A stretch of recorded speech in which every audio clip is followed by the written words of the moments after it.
Thank you so much for joining us. The event will start in just a minute.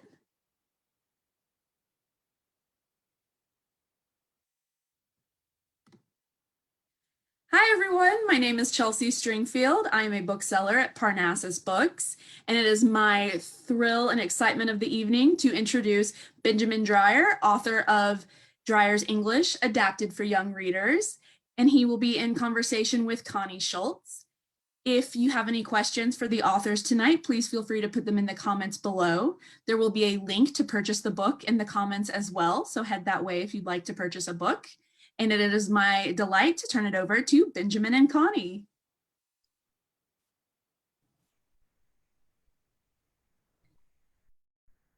And here we are. Hi, Benjamin. Hi, Connie. Hi, everybody who's joining us. I'm going to encourage you repeatedly to, if you have any questions that you want to put in our Zoom chat, please do, because I'll be looking at that regularly as I talk to Benjamin. Okay, Benjamin. So Connie. much to talk about. So much to talk about. I know you know this already, but I love this book. I, of course, loved your first one, but this one, I teach at the college level, as you know, in the journalism school at Kent State, but I know so many teachers. And dare I say that this book is as much for the teachers as for the students? Dare. So let's talk about this a little bit, about how the book came about first, and then let's talk about how, first of all, how teachers could benefit from having it. I'm sure I'm not the only writer who's told you, I think I know a lot about grammar until I read your book, and every time I do, I start to wince and realize I need these reminders, right? So let's start with that. I don't want anybody to feel insecure about it, but let's talk a little bit about how the book came about. Well, do we mean this version of the book or? Well, no, actually, let's start with the adult version and then how this one came, all right? Okay. Let's not assume everyone knows about the first one. Yeah, so a number of years ago, after a couple of decades of not having written anything, but having had a very satisfying career doing freelance copy editing and then being hired to work at Random House and supervising books as a production editor, which is a wonderful thing to do. And I guess it's a point that maybe somewhat defensively I often like to make, which is that people who do editing and people who do copy editing are not necessarily frustrated writers. The art, the craft of copy editing is very satisfying. And I always have loved, working with writers that I admire. Why? What is it about it that you like so much? There is something about approaching a writer's manuscript and seeing what you can do to fine tune it, to tighten up some of its screws, to, as I always like to say, to make a writer's manuscript into the best possible version of itself that it can be. And that's lesson number one for a copy editor. It's remembering that you are working on someone else's text. You are not dropping by to see whether or not you can turn somebody else's book into what you think qualifies as a good book. Your job is to be helpful. Your job is to support. Your job is to listen to what is going on the page. So I've spent a very long time doing that sort of work, but finally I did get it into my head. One New Year's Eve, we were in Los Angeles having dinner at a bar. I can picture us right now. And I got it into my head that my New Year's resolution was that I was going to start writing again after this multiple decade hiatus. And I did immediately. Every day I would sit down and I would get a little writing done. Now, being a person who had already worked in publishing for so many years, the practical part of me kicked in, which is am I going to write into thin air? No, I want to write something. And I decided that I wanted to write a book about copy editing, that I wanted to write a book about what I do. So I guess I didn't know this, that first you decided you wanted to write something, and then you decided that this is what you wanted to write. Yeah. Yeah, oh, and wow. I went barging into the office of our then editor-in-chief and publisher, the wonderful and my beloved late friend Susan Campbell, and I just started nattering at her in that way that she used to let me do. And she said, okay, you need to think about exactly what it is that you want to write, and then we will have a conversation. And we did, and before long, I was under contract to my own house to write this book, and to write Dreyer's English, the grown-up version. And of course, we thought, oh, I could write it in about 12 months. And then 5 years later, I finished it. I want to say for everyone's benefit that I predicted it was going to be a bestseller, in part because we really hadn't had anything new in a lot of years. And I'm wondering, when you started, how did you get the content for the book? I mean, how did you figure out what we needed to hear and what we needed to read?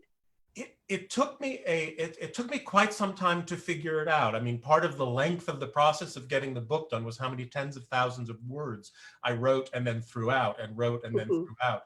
At first I was trying to figure out how to basically replicate the style manuals I admired and revoice them. And I thought, well, that's not going to work.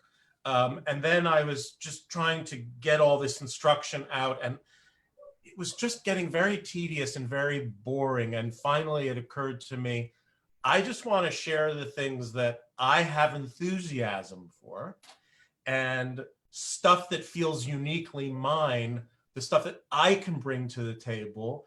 And as soon as I gave myself permission not to write an exhaustive style manual, not to write a book that, covered the world, it freed me up to write the book that I wanted to write.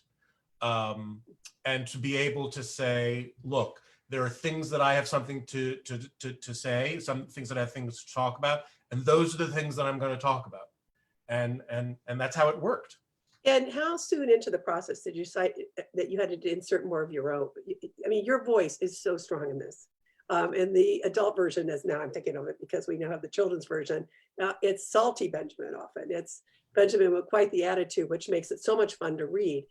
Was that something you knew to do early, or was that something that came in the process of writing it? That's something that took me a while to get to. And to be perfectly honest, the way that I figured out how the book was supposed to be written, I figured it out on Twitter. I figured out that the voice that I was cultivating at Twitter, your friendly neighborhood copy editor, who's a little salty, but essentially friendly and succinct, get in, get out, make your point, give people information they can use, make it palatable, make it funny. It finally occurred to me, if I can bottle this and get it onto the page, this is what I sound like. This is what I should sound like. One of the best moments for me was when we got to the bound galleys of Dreyer's English, and I gave one to my mom, and she read it. And I remember coming to dinner, and she says, "It sounds just like you." And I thought, well, then I did it right. I did it right. And the flip side of that is that I will meet people sometimes, or do an event, people who know me first from the book, and they will say to me, "You sound just like it." Oh, that's very cool. How many printings now have we had of your book? 11. 11 of that book. I mean, I just love that. What 11, does that say about us? I will be jaded about this whole thing one of these years, but not now. Oh, please don't. It's been nearly 2 years since the hardcover of the original Dreyer's English went on sale. The hardcover is in its 11th printing. Wow. We needed you more than you knew. I guess, and it delights me, and it delights me that people will still say to me, not only that they find the book useful, not only that they find the book funny, not only that they, it's like, oh, I keep it by my bedside, it's great, but every now and then somebody will drop by to tell me what the book means to them, and it's just delightful. I think I told you, Sharon and I have a habit of wielding our Benjamin book. Each of us has a copy when we start to have any kind of argument over grammar, which we are that obnoxious couple and we do that. So So you had this huge success with your first book. How did the idea come about for this one for kids? Okay, so that, and I will be straightforward about that. It was not my idea. My publishers at the at Delacorte for young readers approached me and said, this is something that we would like to do. And I knew that this idea of youngifying adult books was something that was being increasingly done. I mean, for instance, there's the younger readers version of Michelle Obama's Becoming. There's the younger readers version of Brian Stevenson's Just Mercy. Mm-hmm. So among others. So they came to me and said, we think this is a good idea. And from that point, what I got, because as I said to them, I don't necessarily know how to re-aim myself at this young reader's audience. And their response was, we know how to coach you. We know how to shape. We know how to advise you. And they did. And they did a really brilliant job of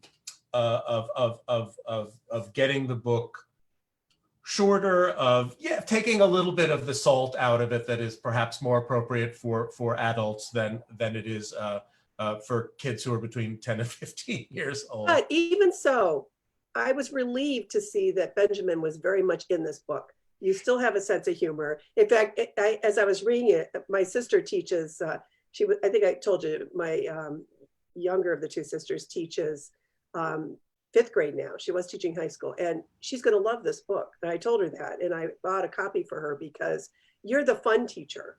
Because you don't, I mean, what I would say is this, Benjamin, the same gift you have in the first one of your many gifts is that you don't make us feel stupid for not knowing these things.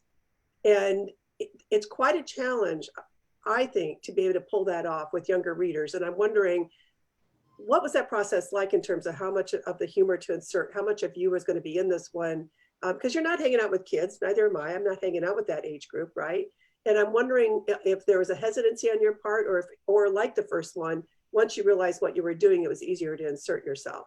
The latter, that. I mean, once essentially I was persuaded that that they did not want a different book than the one I had written, that they did not want me to be someone else than the person that I already was, I was able to sort of, to relax and participate in this process of revision and concision. I finally knew that it worked when I went into the studio, when I went into the recording studio, because as with the original version of the book, I have had the pleasure of recording the audio version of this book. Oh, and, wow. and sitting there for 3 days and reading it aloud convinced me that it was still me. And I love that you do mention in your books how important it is to read aloud one's work. There's not a call on my file, not a book I've written that I don't read aloud. And I'm so happy to see you encourage that. Can you just address that briefly? Because people will resist it. I remember a student saying to me once, I'm going to feel really stupid walking down the hall reading out loud. And I said, well, think how much worse you're going to feel when it hurts your grade because you didn't.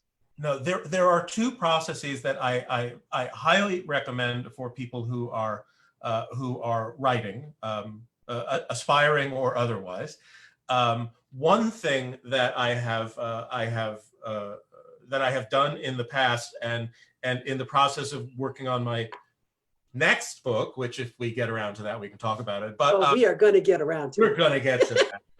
But I played an experiment once. I took a short story that I very much loved.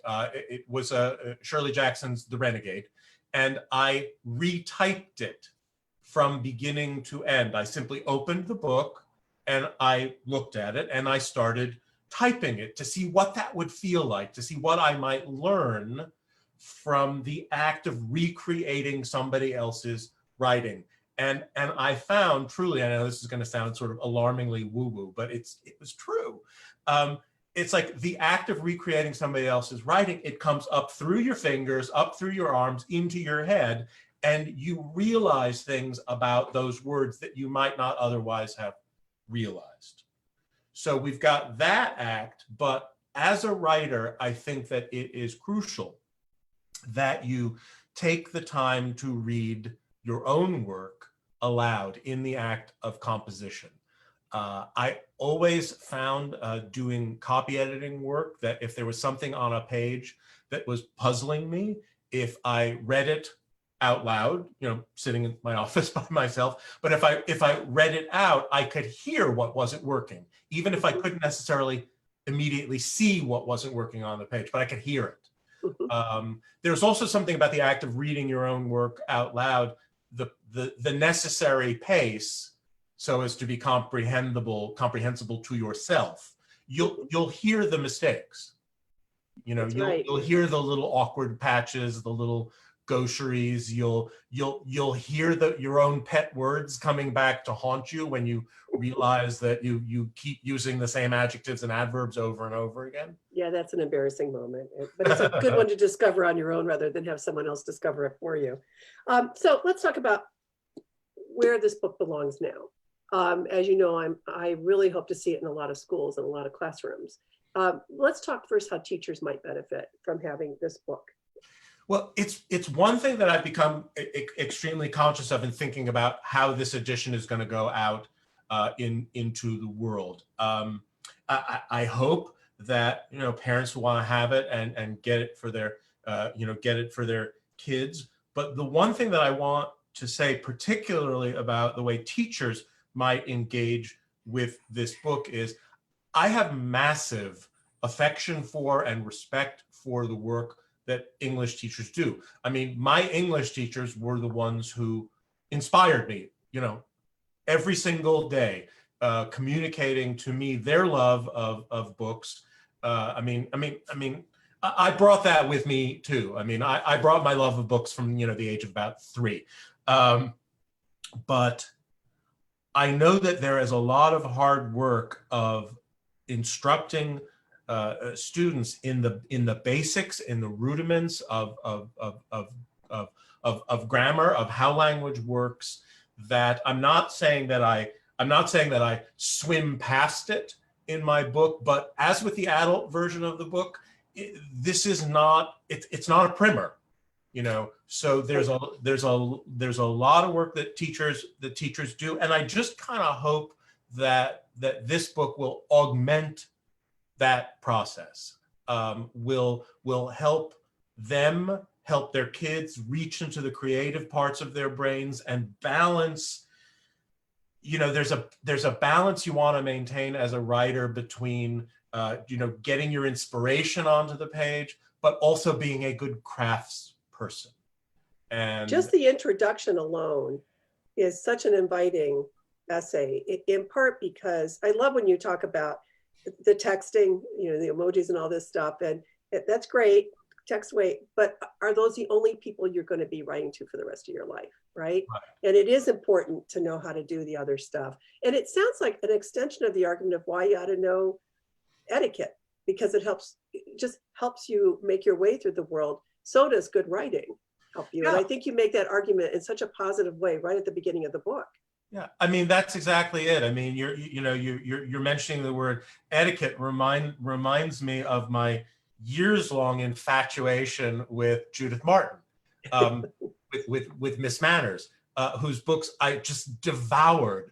And even if often the world that she was writing about was not necessarily a world that I felt part of, but her basic point was always that etiquette is about greasing your way through existence. It's how you make your way through the world in a way that is graceful for you and is graceful for others. Yes. I think that good writing is a kind of grace as well. It's about, writing is about communicating. It's not, you're not writing for yourself exclusively. At least I think you're not. There's always an audience in your head. We could argue about that, but your job as a writer is to communicate to potential readers as clearly as you possibly can and or want to what it is that you are trying to communicate. I mean, not every writer strives for absolute clarity. You know, you always have to make space at the table for James Joyce. You go ahead. I like to make space at the table for Edith Wharton. Yeah, but also, you want to know what I mean. There's a sort of for everybody, there's a sort of a learning experience. I mean, I used to find Virginia Woolf absolutely confounding, and now she's a writer I reach for the sheer pleasure of how beautifully she tells you things. When did that change for you? Because I think you mentioned Lighthouse. Don't you mention? Yeah. I think that I must have first read Woolf in college, and I think maybe Orlando was first, and I just couldn't get it. You know, sometimes you just don't get things the first time. Well, and don't we sometimes age into books? Yeah. That we have, the more experience we bring into the reading, the more it might make sense to us down the road. And I mean, that's been my experience anyway with some of the books. Yeah. All right, but we've got some questions coming. Oh, sure. And I'm going to include others. Elaine wants to know, has Benjamin edited any of Connie's books? Well, actually, we met with my first book, right? Yes. But you were involved on the production end, correct? Not the editing. Yeah, and at that point, I think that mostly I was kibitzing and trying to be helpful, and I have had a lovely relationship with your lovely editor. Yes, and Medina. And I think that our first intersection was about the arrangement of the title of your first book. Oh yes, that's right. Oh my gosh. Well, you know what else? I love to tell the story about Benjamin, and I don't share it often enough. We were both invited to a big event full of writers and poets, and I flew into New York and do you remember this? I was Yes. out of my mind because I had to go by myself. Benjamin did not leave my side until I had to go to the table. That is a friend. That meant the world to me, and I just want people to know that about you as well. No, that is, Connie, that is an event, that is an evening that I remember vividly and talk about a lot, just because it was such a wonderful evening, and you held on to me and I held on to you, and it made us both have a vastly better time than we would have otherwise. You were the best date, I have to tell you. All right, so what do you think of the practice of some authors? Oh yeah, getting rid of the quotation marks, right? They're just not going to use them anymore. How do you feel about that? You know, I think that disposing of quotation marks is a perfectly good thing to want to do. It is a perfectly good thing to do. What I think that it mandates is a particular skill on the part of the writer to differentiate between dialogue and narration, and also to differentiate one character from another. Which is to say, if you want to remove that structure of quotation marks to hold your dialogue in place, you better be really good at writing dialogue. Am I right to guess that you would think not nearly as many are good as think they are at doing that, or no? You know, I mean, the one writer who, of course, leaps into one's brain for his delight in not using quotation marks and also not using apostrophes is Cormac McCarthy, and he does it really brilliantly. I mean, he absolutely does. Our friend George Saunders, who can do no wrong, because boy is he good at what he does. He can make anything work, and I just sit back and I admire the genius with which he does things. But I do also think that supporting your dialogue with something that is essentially invisible skeleton, like quotation marks, there's a really good reason why we use them. So I think you need to have perhaps a really good reason to dispose of them. And maybe it's because you are writing a novel, say, that's very much in the narrator's head. So everything that is the difference between narration and dialogue, the difference between what is real and what is not, it's like you want to gray that up as much as you possibly can. Well, then go for it. So somebody asked, I don't know the name, I'm studying copy editing and would love to know your best, most passionate, most brilliant piece of advice for newbies. For copy editors, Mhm. the best possible advice, I will give two-prong best advice. Prong one, know your stuff, learn your stuff, immerse yourself in your style books, immerse yourself in Words into Type, my favorite out of print style book that I keep really handy. Know your way around Chicago Manual. Know your way around my book if you feel like it, and get all that stuff in. Internalize it to the point where you can largely forget about it, so that you can approach your manuscripts with instinct and ear and good judgment. So that's prong one. Prong two is, if you are copy editing somebody's manuscript, I insist that you read the first 30 or 35 pages of it with your hands behind your back. Get to know what it is that the writer is doing and listen to what the writer is doing before you decide how you're going to make it better. It's like, That's great advice. So I would say that's great advice, not just for book copywriters, but for in newsrooms, especially on the longer stories when they assign the big narrative projects. yeah. Huh, that's great.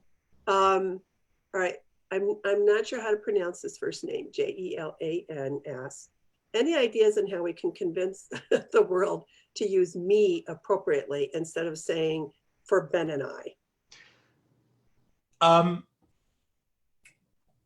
All you can do is learn it. All you can do is try to remember it. All you can do is have somebody like me around every now and then to wag a finger in your face.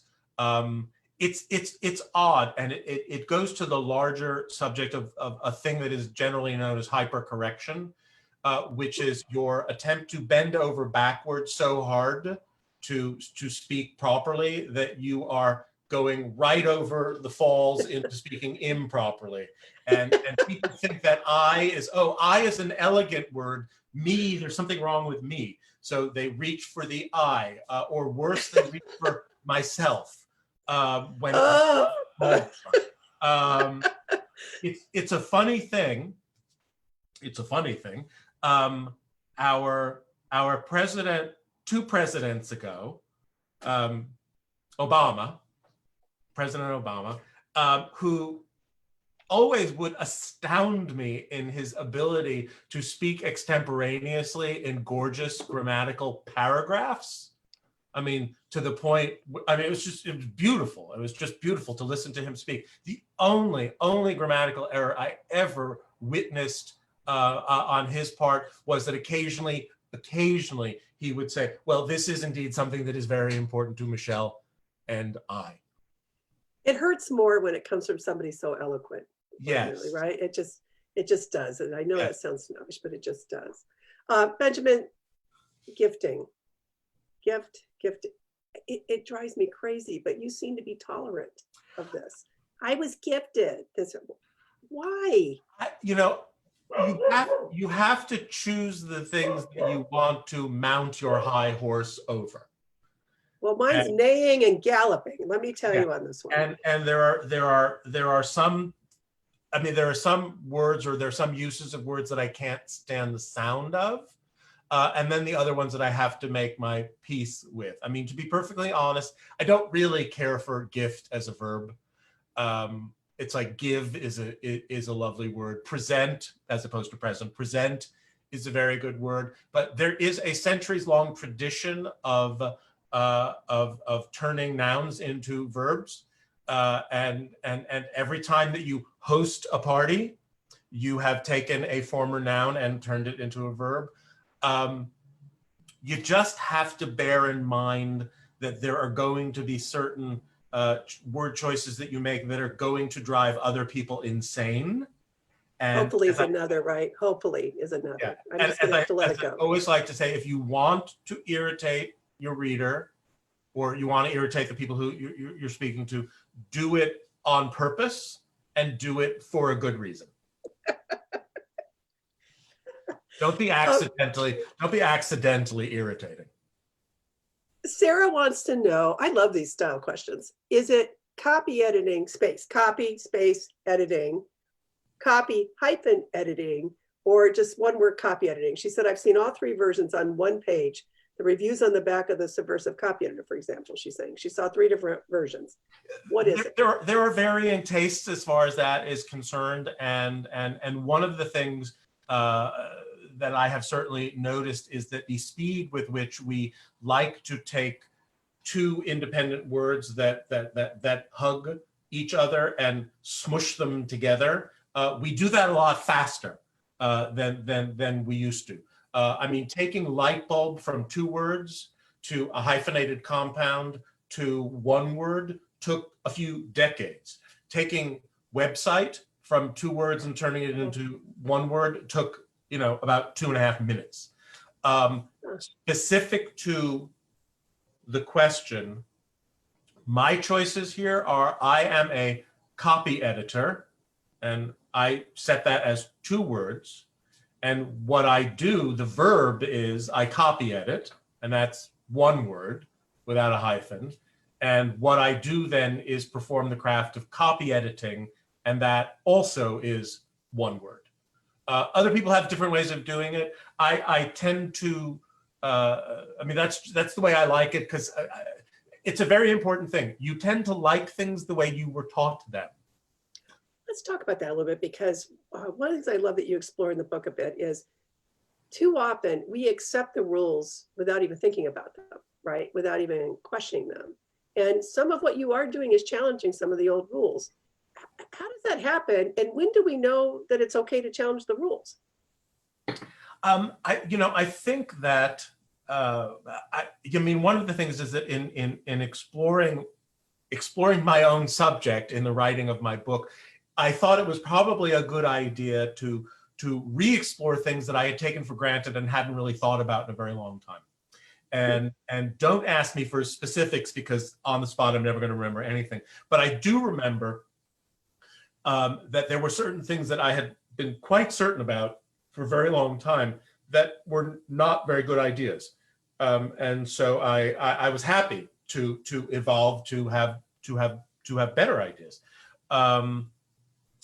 But there are certain things that some of us have drilled into our heads, and it's one of the things that I do up front in both versions of the book, is these great non-rules of the English language. Do not begin a sentence with and or but. Yeah. It's like you can begin a sentence with and or but. You should begin a sentence with and or but if it's an effective way to begin a sentence. At the same time, bear in mind that it's not always the most effective way to begin a sentence. So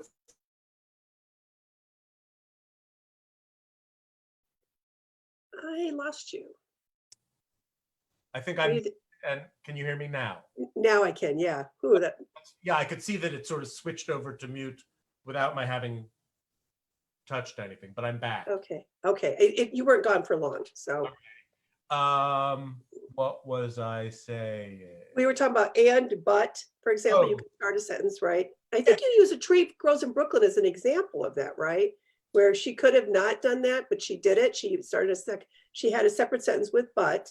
Yeah. But you argued that she could have just done comma, but, right?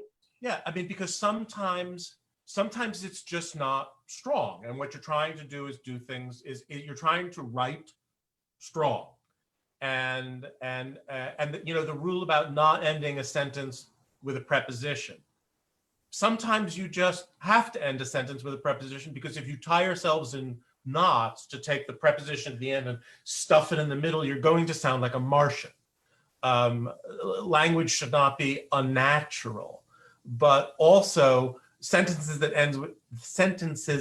end with prepositions can sort of dribble off rather than come to a good popping conclusion, and you want a good popping conclusion. So it's a matter of, to use a term that will drive somebody crazy, it's a matter of reinvestigating and interrogating these rules that we've had drilled into our heads, and deciding whether they are effective or whether they are not effective. Well, and another example you give are sentence fragments, and then you have a rather lengthy excerpt. It's from Dickens, isn't it? Yeah. With all the, with just the series, but it's such powerful writing. Yeah. Okay, so Rian wants to know, do you think of yourself as a prescriptivist or a descriptivist? And does it matter? Yes. Prescriptivism being, to be terribly reductive about it, prescriptivism being the idea that you can tell everybody how language works, and descriptivism being the idea that language does what it does and your job is to listen to it. I like to think of myself as a prescripto-descriptivist. There are things that I get very bossy about, and then there are things where it's like, come on, it's like, evolve for me. Let me listen to what you're doing. And I think that all good copy editors try to straddle that. I mean, your job as a copy editor is not necessarily to protect the language. I mean, who are you protecting the language from? But your job is to protect the writer. Your job is to help the writer communicate in a way that, by this weird consensus, this endlessly shifting consensus of what we think constitutes good English, that readers will read something and they will be paying attention to the content and not to the writer's possibly inadvertent trampling over rules that are just there to support good writing. Did that come out in any way that made any sense? Well, I understood it, but I didn't understand you. I think it was clear though. Hey, Benjamin, I have a question for you. And this comes from our own family practice, which is very annoying on the part of some who, I won't name them, but they tend to feel this need to correct one's grammar right in the moment. Somebody says something and they love to say, actually, I think what you meant to say. And they use actually, and you can talk about actually, because I was glad to hear that you still use it, even though we shouldn't be writing it, but some words just creep in, right? So what do you think of people who feel the need to correct grammar? I think it's not a good habit. The only person whose grammar I am allowed to correct in person in the moment is my husband's, because he asks me to do that. I'm perfectly happy to publicly scold somebody's bad grammar if they are somebody that I don't like. But well done. people will say to me, I'm always afraid to tweet at you because I'm afraid of, and it's like, I'm only dangerous to my enemies. For people that I like, my heart will sort of blur over your horrible lapses in punctuation and grammar. But are you hearing it? Are you thinking it? Do you ever think less of someone after you start hearing them talk badly? No, I really don't. Okay, that's good to know. I really don't. Everyone should follow you on Twitter, because you're always giving us little checks on people's language, particularly people who should know better and really shouldn't be in the public spotlight to begin with. And you're also just very funny. I think they should do that. And you are kind. Sometimes, I wouldn't say surprisingly, it pops up at moments you're not expecting it, and you're gracious about language and how people need to learn it. And you're always trying to, it's clear to me that this is your mission, that you're not trying to be at the top of the mountaintop and, wagging your finger at everyone. You're trying to bring us all along with you. Well, I mean, it is something that I learned from Robert very early in our relationship that became, it just became very important to me, which was essentially, he's a psychotherapist. So how people communicate is paramount to him. But he explained to me that if you can phrase something in a positive way about what to do rather than don't do this, it's like, let's think about doing this. People respond better to positive statements, and I try to remember to do that in life. I try to remember to do that as a colleague at work, with the people that I work with, the people that I report to, the people who report to me. Yes statements, active statements, do statements are very good. But it's also and then it became a thing that I wanted to bring to the book.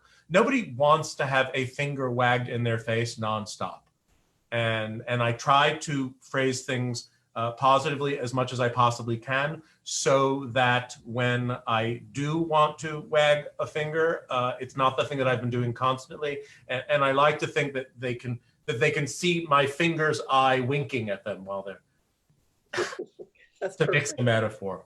So Benjamin, I think we have time for one more. Okay. And I'd like you to make it a lengthy answer because I want you to tell people about your next book that you're working on. Okay, so I am working on a book right now that is called, and probably will continue to be called, Dreyer's Fiction. And the idea of this book is that I am taking chunks of text of works of fiction that I love, and I am trying to break them down from a copy editor's perspective. It is not intended to be a work of literary criticism because I'm not a literary critic. It's let's look at how this writer constructed this paragraph. What are the choices the writer made? What can we learn from the choices the writer made as readers and as writers? The idea for the book, after Dreyer's English was published, and it had never occurred to me to want to write a second book, but suddenly I thought, this is kind of fun. I might want to do this again. And the question was, but what are you going to write? And I had done this thing once. I sat down and I knocked it out in about 40 minutes, where I took the opening paragraph of Shirley, it's contained in the book. I took the opening paragraph of Shirley Jackson's The Haunting of Hill House, and I broke it down, semicolon by semicolon, adverb by adverb. And one of my editor friends said, I would read a whole book of that. Oh. And so that's what we're sort of doing here. And so right now, my arduous work is rereading books that I love and typing out passages from them into my files, and also reaching for some things that I hadn't read before, because I'm thinking there are writers that it's about time that I got to know them a little better. So I'm just having a great time. I was going to say, that sounds like fun homework. Yeah, and maybe this one won't take 5 years. What will be the benefit? What do you hope? So especially aspiring writers, right? People who really have an idea for a novel and want to at least give it a shot. How will that book help them? I think that it will. I hope that it will. That will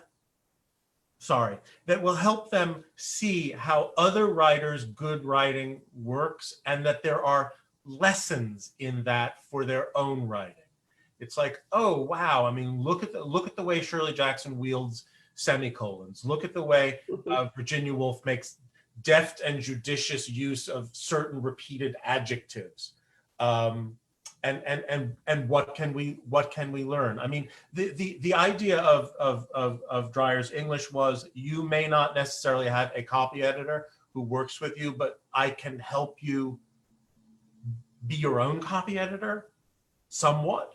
And working on this next book, I'd like to think it's a sort of an extension of that. It's about the craft. It's about the construction. Do we have any idea when that book's going to come out? I would be prudent not to say, only because it'll get done when it's done, and then it'll get published in due course of time. And I'd like to get to the end of the process appropriately, and I'm sure that the people who are going to be publishing the book would like the same thing. Fair enough. Yes. Well, thank you everyone for joining us tonight. It's so nice to be able to do this during COVID in particular, to still have a chance to spend some time with you. I want to encourage you to buy Dreyer's English, both the one for kids, right, for children, but also his. I will say, Sharon and I, my husband and I both have read his book twice, the first one, because we like the reminders, and bad habits can float back up. And that's one of the things I find your book really helpful for. So Benjamin, thanks for spending time with us tonight. Thank you. And I would like to very much, I very much am delighted to be able to thank Parnassus Books for having us here. As I was saying to our hosts before we got started, it's been a dream of mine to be able to do an event with Parnassus. And even if I can't be physically in Nashville, and we'll work on that one of these days. Yes, but I'm so happy to be able to be here with this with this great store. And I would also like to encourage people to read my friend Connie Schultz's debut novel, The Daughters of Erie-Town, which is a splendid book, and which will be out in paperback in June. In June. So, Yeah. okay. Hardcover available now, paperback in June. Beat the rush, read it now. And and Connie, thank you for giving me some time tonight. That was just very sweet of you, and I appreciate it. It was the highlight of my day, my friend. So good night, everyone. Good night, everybody.